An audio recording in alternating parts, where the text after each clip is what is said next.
नमस्कार दोस्तों, मैं हूं वसीम राजा और आप देख रहे हैं सीबी लाइव बड़वानी से। और हमारे साथ आज मौजूद हैं जेएस के प्रदेश प्रवक्ता संदीप नरगावे जी। हम इनसे चर्चा करेंगे कि आगामी विधानसभा चुनाव को लेकर जेएस इस बार क्या तैयारी कर चुका है और किस तरीके से मैदान में उतरेगा। वहीं हम जानेंगे कि जिस तरीके से आगामी विधानसभा चुनाव को लेकर जहां बीजेपी और कांग्रेस ने कमर कसी है, तो किस प्रकार की तैयारियों को लेकर जेएस मैदान में होगा। संदीप जी, इस बार कितनी विधानसभा सीटों पर जो चुनाव उम्मीदवार हैं जेएस के मैदान में उतरेंगे? लगभग 80 सीटों में हमारी पूरी तैयारी हो चुकी है और उसमें से हम लोग बोल सकते हैं 47 सीटें तो आदिवासी के लिए आरक्षित है और बाकी जो अन्य सीटें ऐसी जहाँ पे सामान्य सीटें जहाँ पे आदिवासी वोटर अधिक है और जो निर्णायक भूमिका में होता है, ऐसी जगह पे हम लोग हमारे उम्मीदवारों को उतारेंगे। और हमारी जो तैयारी भी जो है वो बड़े स्तर पर हो चुकी है। हमारी जो स्क्रीनिंग कमेटी है उसने अपने कई सारे जो विधानसभा है वहाँ पे हमने नाम भी तय कर दिए हैं। जैसे बड़वानी विधानसभा की देख ले तो बड़वानी विधानसभा के कई सारे नाम तय हो चुके हैं और दूसरी जो विधानसभाएं जो है बड़वानी जिले की विधानसभा है, दूसरे जिलों के जो विधानसभा है सभी के हमारे नाम भी तैयार हो चुके हैं। संदीप जी, आप जैसे बता रहे हैं कि नाम तय हो चुके हैं, तो क्या इस बार पहले स्वतंत्र रूप से मैदान में उतरेगी जेएस या कांग्रेस से टिकट मांगेगी? अगर कांग्रेस से नहीं मिला तो स्वतंत्र होगा, कैसा? देखिए, अभी हमारा जो निर्णय है, हमारा जेएस के राष्ट्रीय संरक्षक डॉक्टर हीरालाल लावा जो हैं, उन्होंने निर्णय जो लिया है वो यही लिया है कि जेएस जो है स्वतंत्र रूप से मैदान में उतरेगा और उसकी तैयारी भी हो चुकी है।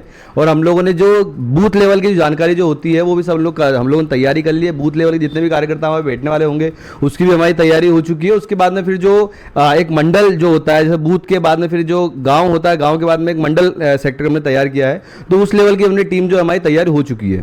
संदीप जी, जो जेएस की हमने एकता तो देख रखी है, लेकिन जो अभी आगामी जो पिछले कुछ तारीख में 16 मई को जो स्थापना दिवस जेएस का मनाया गया, उसमें देखने में आया कि इंदौर में एक अलग कार्यक्रम हो रहा है, भोपाल में अलग हो रहा है, तो आखिर क्या वजह रही है ऐसे दो कार्यक्रम होने की?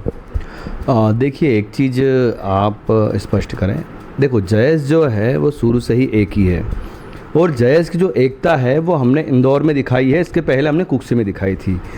कुछ जो लोग हैं और एक जो व्यक्ति हैं वो कुछ लोगों को, चुनिंदा लोगों को, 100-200 लोगों को लेके उन्होंने भोपाल में कार्यक्रम किया था। इससे कोई फ़र्क नहीं पड़ता, क्योंकि जैसे हम लोग देखें जेएस के जो मुख्य योद्धा जो थे वो सारे इंदौर वाले कार्यक्रम में आए थे। जैसे महेंद्र बाहुबली जिनको कहा जाता है, जेएस की के संस्थापक सदस्यों में से रहे हैं वो, और वो जेएस की नींव मानी जाती है और एक मुख्य व्यक्ति माने जाते हैं, वो भी कार्यक्रम में आए थे।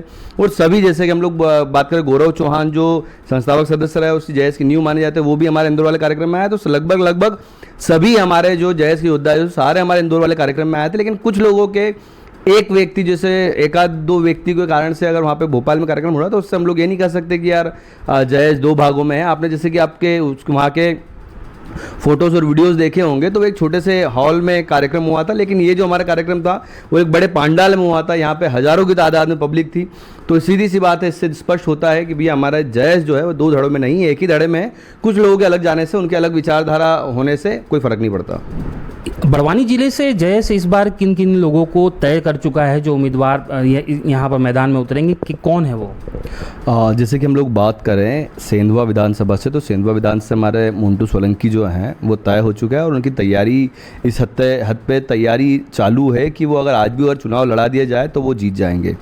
दूसरा, हमारा जो पानसमल विधानसभा में हमारे डॉक्टर राजू पटेल जो हैं उनको हम लोगों ने वहाँ से तैयार कर दिया और वहाँ से प्रोजेक्ट करना भी हमने चालू कर दिया। राजपुर की बात करें तो राजपुर में हमारा मुकेश पटेल जी हैं जो कि सरपंच संघ के जिला प्रभारी भी हैं और वो बहुत ज़मीनी स्तर पर कार्य कर रहे हैं और लगभग यह तय है कि वो चुनाव में उतरेंगे और अच्छी संख्या में वोट भी लेकर आएंगे। फिर हम लोग बात करें बड़वानी की, तो बड़वानी से संगठन के द्वारा निर्णय लिया गया है कि वो मुझे ही आगे करेंगे। तो इस प्रकार से हम लोगों ने सभी बड़वानी जिले की सभी विधानसभाओं से नाम भी तय कर दिए हैं और उनके लिए जो प्रोजेक्ट करना चालू कर दिया है और सभी के नाम भी हमने तय करके हमने उनकी जो टीम जो है बनाना चालू कर दिया है। मान लीजिए कि आप बड़वानी जिले से विधायक बनते हैं तो किस प्रकार से उन लोगों के काम करेंगे और क्या मुद्दे रहेंगे? देखिए, मेरे पिताजी अभी कुछ ही समय पहले गुजरे हैं। वो मुझे बचपन से ही एक चीज़ कहते आए हैं कि अगर किसी एरिया का विकास करना है, अगर किसी समाज का विकास करना है तो सिर्फ दो चीज़ों पे कार्य करो, एक हेल्थ और एक शिक्षा। दोनों ही चीज़ें जो हैं, जैसे हम लोग बात करें एजुकेशन की और हेल्थ की, तो दोनों ही बुनियादी चीज़ें होती है। अगर शिक्षा अगर व्यक्ति को अगर अच्छी मिल जाए तो वो अपने जीवन का विकास स्वयं कर लेगा, वो रोटी कपड़ा और मकान स्वयं ले लेगा अगर उसका एजुकेशन अच्छा हो।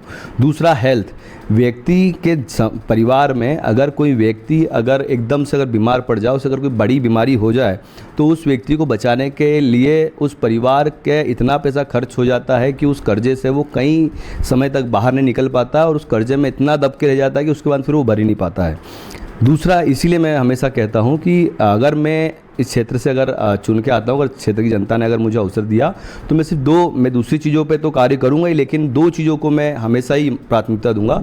एक हेल्थ, स्वास्थ्य इतना बेहतर होना चाहिए कि जिला अस्पताल में हर प्रकार की व्यवस्थाएं मिलना चाहिए। गरीब से गरीब व्यक्ति अगर जिला अस्पताल बड़वानी में अगर आता है तो वो यहाँ से परेशान होकर प्राइवेट अस्पताल में ना जाए। ऐसी व्यवस्थाएं जिला अस्पताल बड़वानी में होना चाहिए, उसके लिए मेरा हमेशा प्रयास रहेगा।